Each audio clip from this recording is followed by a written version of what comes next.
There is a quote in Batman that says you either die a hero or live long enough to see yourself become the villain. That quote fits Messi perfectly. 4 years ago, the world celebrated Messi's World Cup in Qatar with joy. The greatest player of all time finally achieved the one trophy that had eluded him. Fast forward, and he was public enemy number one. When the final whistle blew at MetLife Stadium, the camera showed a devastated Messi. In the space of just 4 years, football's favorite hero had somehow become one of its biggest villains. The same player who was once praised for his humility was now being called a sore loser. So what the hell happened?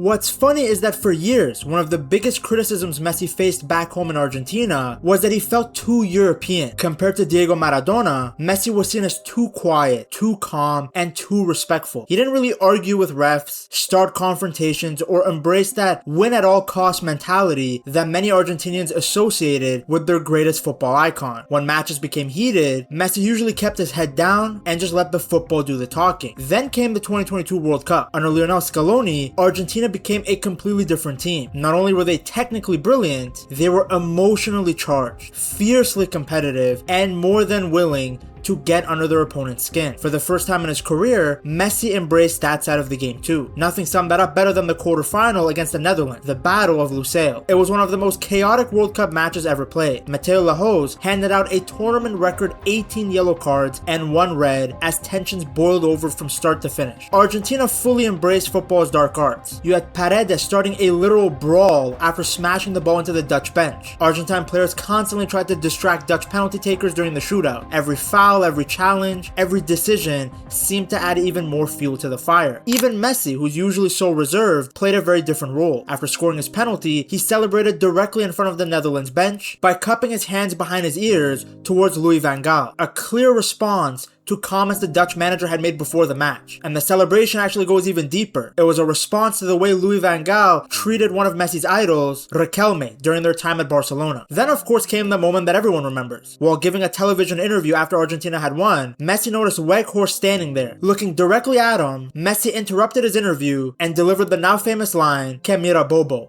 Un poco caliente por el final. ¿Qué mira, bobo? ¿Qué mira, bobo? Anda para allá, bobo.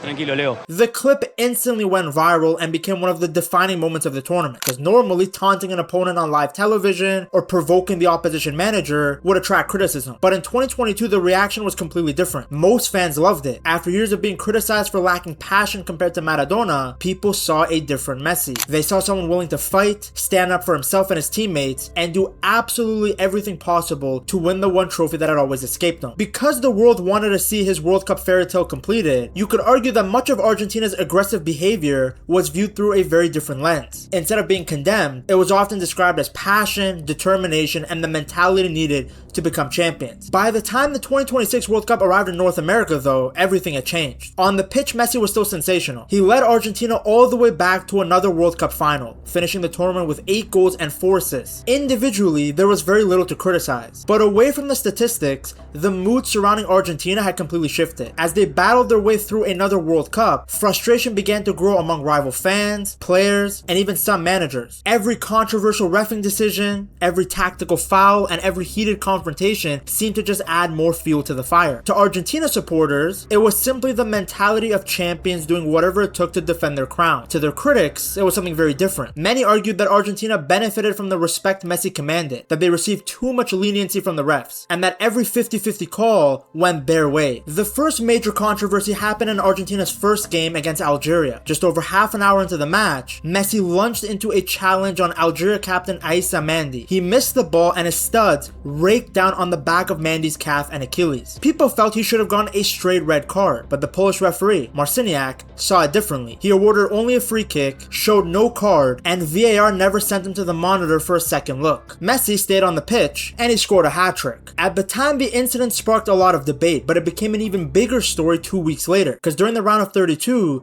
the US striker Balogun was shown a straight red card against Bosnia for a studs-up challenge that many fans felt looked remarkably similar to the Messi incident. Almost instantly, social media was flooded with side-by-side clips comparing the two tackles, and the question everyone was asking was, why was Balogun sent off while Messi wasn't even booked? Whether the two incidents were truly identical or not, the comparisons just quickly fueled the growing belief that football's biggest star was being judged by different standards. Now what's interesting is that all tournament, the refs were actually quite consistent with their decision on these stamps. Alireza Jahanbakhsh had a way worse stamp on Trossard that caused the guy's calves to bleed, and it wasn't booked either. Hakimi stepped on Vini's ankle, and it wasn't even called a foul. The Balogun stamp that everybody was talking about, the red for that was rescinded, and even at the time, everybody said that it wasn't a red card in real time. So in many ways, the decision to not send Messi off was actually quite consistent with the way the tournament was reffed, specifically when it came to those type of incidents. But the controversies continued in the game versus Austria. Argentina booked their place in the knockout rounds with a hard-fought 2-0 win, but after the match, the biggest talking point was the build-up to Messi's opening goal. The Austrian manager Ralf Rangnick was furious. He argued that McAllister had fouled Schläger moments before the goal. The referee didn't see it as a foul in real time, and he was never asked to go to VAR, leading people to feel again that Argentina were being reffed differently. As Argentina battled their way through the knockout stages, the controversy only got louder. Let's look at the round of 16 against Egypt. Argentina found themselves 2-0 down and staring at one of the biggest upsets in World Cup history when Egypt thought they had scored a third. Mostafa Zico finished off a brilliant move, but after a lengthy VAR review, the goal was ruled out for a foul committed much earlier in the build-up. The decision immediately divided opinion, because not long after, Egypt felt they should have had a penalty when Mohamed Salah went down inside the box, but the ref waved play on. Egyptian fans felt that was the same incident as the foul on Lisandro Martinez. Argentina took full advantage of the situation and mounted a dramatic comeback to win 3-2, but the fallout was enormous. Egypt's Football Association released a strongly worded statement saying it could not remain silent over what it believed was biased refereeing, because on top of the Salah incident, they also pointed to a shirt pull from McAllister that was not called. Egypt's outrage after that match is what really began to sway public opinion. When you've got the manager and their own players coming out and saying that FIFA wants Argentina to win and the tournament is rigged, it's gonna make headline.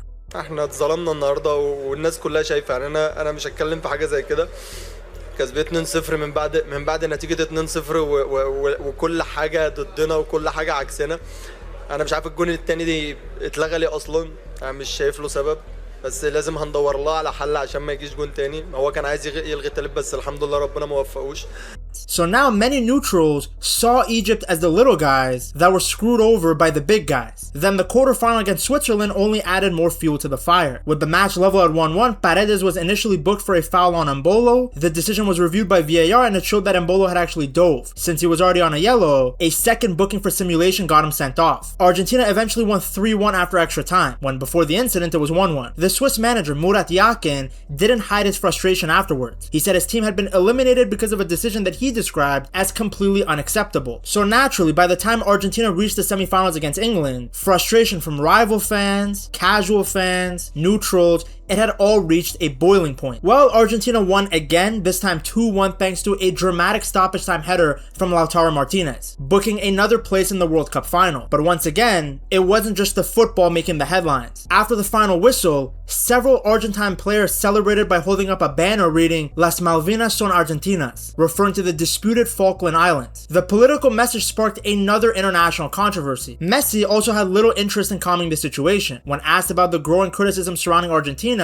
he dismissed it completely. To Argentina supporters, those comments reflected a team that had stopped caring about outside opinions. To everyone else, they reinforced the growing belief that the defending champions had fully embraced an us against the world mentality, one that only made them even more divisive as they marched towards another World Cup final. Because of all these incidents, when the World Cup final came, many people were praying for Messi and his team's downfall, and they got their wish. From the very first whistle, Spain's plan worked exactly as Luis de la Fuente had imagined. Rather than assigning one player to follow Messi everywhere, Spain defended collectively. Rodri, Fabian Ruiz, and Dani Olmo completely crowded the midfield, cutting off every passing lane and isolating Argentina's captain from the rest of his teammates. Messi simply couldn't get into the game. Across 120 minutes, he just managed 54 touches. He didn't have a single touch inside Spain's penalty area. Of course, it wasn't just Messi who struggled. Argentina barely threatened all night, becoming the first team in World Cup history to go the entire 90 minutes of a final without registering a single shot on target. As Spain tightened their grip on the game, frustration began to boil over. Unable to play through Spain's relentless control, Argentina just relied on tactical fouls, physical challenges, and trying to disrupt the rhythm of the match by being overly physical. But Spain refused to get dragged into this chaos. They stayed calm, kept the ball moving, and simply passed around Argentina's aggressive challenges. The longer the match went on, the more composed Spain looked, while Argentina became increasingly desperate. And that's when the Cucurella incident happened. As Argentina's players surrounded the referee protesting Enzo's red card, Spain's left back Marc Cucurella walked over towards the group, and the television replay showed him briefly speaking to Lionel Messi while touching his fingers to his lip for a split second. Instead of calming the situation or checking on his teammate, Messi turned straight towards the ref and began demanding a red card. The reason was because of a brand new rule that FIFA introduced for the 2026 World Cup. It allowed referees to send players off if they deliberately covered their mouths with their hand or shirt during confrontation to hide offensive or discriminatory language. We saw Almiron be sent off versus Turkey for doing exactly that. For many people, that incident made Messi look desperate, like he was trying any tactic possible to gain an advantage, since in that exact moment, Enzo Fernandez was sent off for a second yellow. In the game before, Rice covered his mouth to speak with Messi, and Messi didn't say anything to the ref, but now he was trying to get Cucurella sent off for a minor infraction. Now keep in mind, this wasn't the first time a player tried to rat someone out. In the Mexico versus Ecuador game, Jimenez immediately shouted at the ref when Hincapié began to speak to him with his mouth covered. But obviously, since Messi is the GOAT, the leader, he should be held to higher standards. To many neutral fans, it looked like Argentina's captain was trying to get an opponent sent off on a technicality rather than playing the game out. Now, I do have to add that some of the people complaining about what Messi did are a bit hypocritical, because if it was Cucurella doing this to Messi to get him sent off, they would have wanted Messi to get sent off. How do I know this? Because many people were asking Messi to get a red card versus Algeria, not just for the stamp, but because he was talking to his own teammate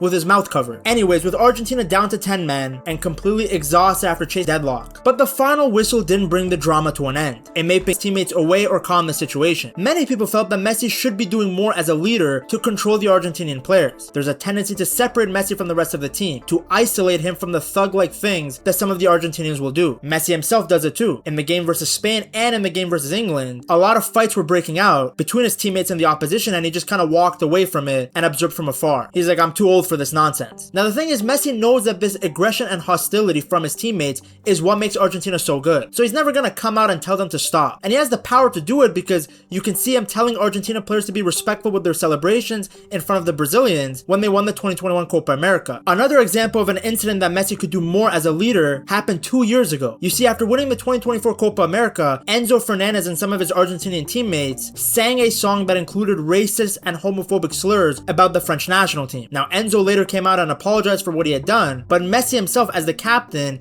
never issued a public apology. While Messi was not on the team bus, nor did he sing the song, him staying silent publicly was seen as not a good look from the leader. Now the problem is that among the justified criticisms towards Messi, there is also a sea of fake news, out of context clips, and just flat out false narrative. Let's start with the claim that Messi is some Zionist. This picture that is spammed everywhere is from 2013, where he visited Israel with Barcelona as part of a peace tour. They also visited Palestine in the same tour, yet you won't see those photos circling around. The tour was intended to spread the message of peace, but people are intentionally sharing just the pictures from Israel while ignoring those from Palestine. Not to mention that Messi was the face of UNICEF's efforts in Gaza. He was one of their ambassadors. Why would a Zionist share a post to his fans showing his support to the Palestinians?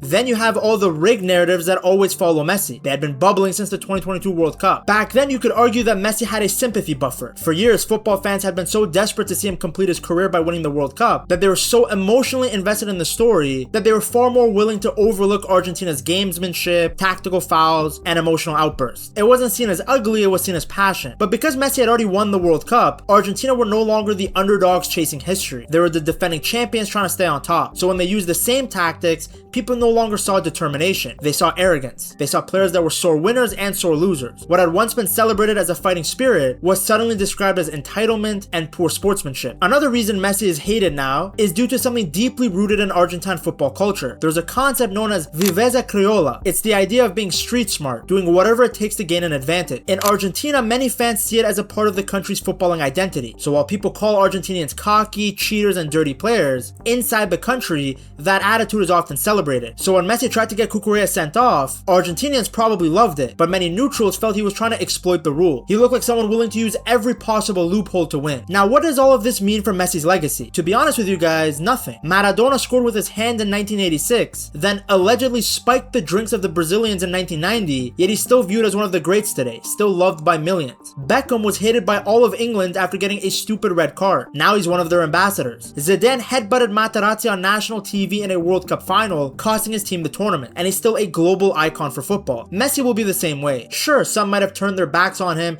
because of this World Cup, but people's opinion changes with the win. Most people are sheep. They will follow whatever's the most popular narrative. Majority of this will be forgotten, new controversies will take over, and someone else will be public enemy number one. If you enjoyed this video, I'm sure you will love this one too. Check it out right here.